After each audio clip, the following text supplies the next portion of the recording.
Last night, somewhere around 2 a.m., you may have opened your eyes for no reason at all. No alarm, no noise. Just awake, staring at the ceiling, wondering what's wrong with you. You probably reached for your phone. You probably called it insomnia. But for most of human history, that exact moment had a name. And it wasn't a disorder. It was a destination. A historian named Roger Eckersh spent years digging through diaries, court records, medical texts, and old letters looking for clues about how people actually slept before electric light existed. What he found changed how scientists think about the human night. Before the Industrial Revolution, sleep in much of the Western world wasn't one long, unbroken block. It came in two parts. People call them the first sleep and the second sleep. You'd go to bed not long after dark. Sleep for 3 or 4 hours, then wake up, not in a panic, not checking a clock that didn't exist, just awake. And this waking period wasn't wasted time. People used it. They prayed. They talked quietly with a partner. They thought about dreams while the images were still fresh before daylight could erase them. Some wrote letters. Some had sex. Some simply lay in the dark and let their minds wander unsupervised for an hour or more. Then eventually sleep would return, a second sleep carrying them through to dawn. This wasn't rare.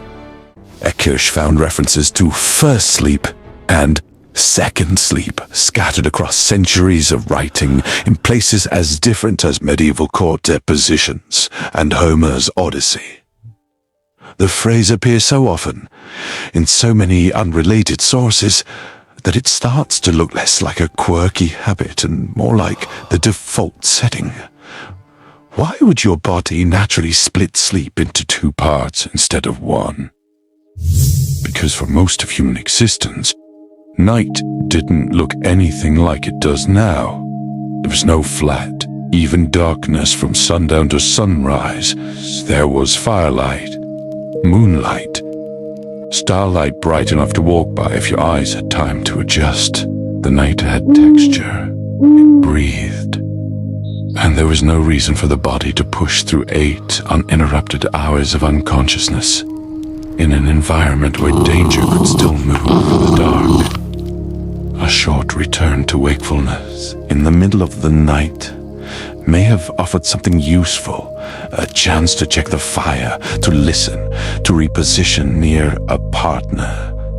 In a world without locks, alarms, or streetlights, brief watchfulness in the small hours wasn't a glitch in the system. It might have been the system working exactly as intended. This is where the story could have stayed a fascinating historical footnote. Interesting but unprovable, until a scientist decided to actually test it. In the early 1990s, a researcher named Thomas Vare ran an experiment at the National Institute of Mental Health that sounds almost too simple to matter. He took a group of healthy men and changed nothing about their bodies. He changed the light. Instead of the usual modern pattern, roughly 16 hours of light and 8 of darkness, he placed them on a schedule that mimicked a long winter night. 10 hours of light, 14 hours of darkness. No screens, no streetlights bleeding through curtains. Just real, extended dark, night after night. Within weeks, something shifted. The men's sleep split in two. A first sleep, a period of quiet wakefulness in the middle of the night. Then a second sleep, lighter and dreamier, carrying them to morning. The exact pattern Eckersh had found buried in centuries-old letters and court records started showing up again, in real time, in a modern laboratory, in modern bodies. Let that sit for a second. This wasn't ancient people behaving strangely because they'd lacked good sleep hygiene. This was modern human biology doing the same thing the moment the artificial light was removed. Which raises an uncomfortable question. If this is what your body does naturally, what exactly changed it? Light did. Specifically cheap, abundant artificial light. For most of the time humans have existed, Darkness was non-negotiable. When the sun went down, your options for staying meaningfully active narrowed fast. Then came gas lamps, then electric bulbs, and eventually screens bright enough to fool your own brain into thinking it was still daytime.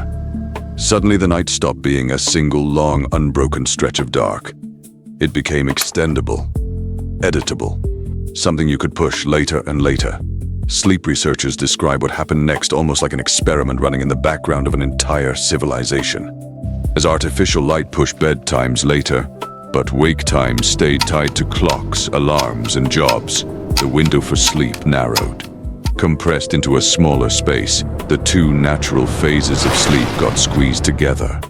The gentle waking period in the middle simply didn't have room to exist anymore.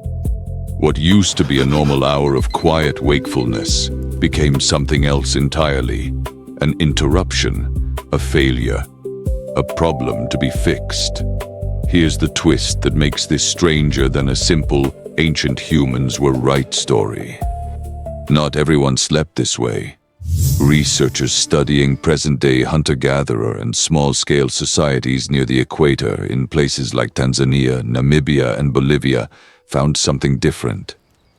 These groups, living without electricity, often without the long winter nights of higher latitudes, tend to sleep in one continuous block of 6 to 7 hours. No obvious first and second sleep. No long structured wakeful period in the middle of the night. So which is it? Was segmented sleep ancient and universal, or was it shaped by something more specific? The most likely answer is both more interesting and more honest than a simple verdict. Segmented sleep appears strongly tied to long winter nights at higher latitudes, the kind common across pre-industrial Europe, where darkness could stretch for 14 hours or more. Closer to the equator, where night and day stay closer to even year-round, a single consolidated sleep may have been the more natural pattern all along. In other words, your ancestors weren't following one single universal sleep code. They were responding to their environment. Long, dark winters invited a different rhythm than short equatorial nights. Sleep, it turns out, was never one fixed ancient template waiting to be rediscovered. It was always a flexible system, shaped by how much darkness a body actually had to work with. This is, oddly, the more reassuring version of the story. Your sleep isn't broken because it doesn't match some imagined single ancestral standard. Human sleep was always adaptable. The real disruption isn't deviation from one pattern. It's the sudden removal of the one variable that used to shape all of these different patterns in the first place. Real, uninterrupted darkness. So think about your own night again.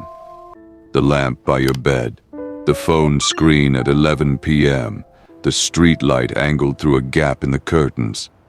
None of these existed for most of human history. All of them are quietly telling your brain that the night hasn't really started yet, even as your body is exhausted and trying to power down. Some researchers now believe this mismatch, more available light, less true darkness, may be quietly reshaping how millions of people sleep without anyone consciously choosing it. Not necessarily causing diagnosable insomnia in every case, but nudging sleep into a more fragile, compressed, easily disrupted version of what it might otherwise be. And that 2 a.m. waking. The one that sends people reaching for their phones, convinced something is wrong with them. For a meaningful stretch of human history, in long winter darkness without electric light, that waking might have simply been Tuesday. Not a malfunction. Not a disorder requiring fixing at 3 in the morning, alone, scrolling. Just a body doing what bodies have done for a very long time, under the right conditions of darkness, quietly returning to a rhythm older than clocks, older than light bulbs, maybe even older than written language itself. Last night, somewhere around 2 a.m., you may have opened your eyes for no reason at all. Next time it happens, you might not reach for your phone right away. You might just lie there instead in the dark, doing exactly what your body has been quietly asking to do all along.